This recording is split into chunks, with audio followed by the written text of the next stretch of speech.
How to access Google Gemini AI.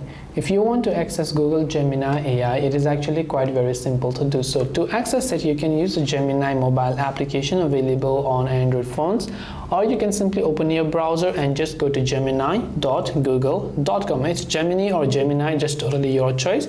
I pronounce it as gemini.google.com.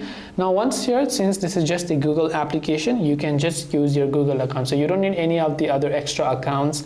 You don't have to create other accounts, just use your Google account, and you can see we have successfully accessed Gemini, and you can ask any prompt, whatever else it is that you wanted to do. You can ask it to manage some activities and whatever else.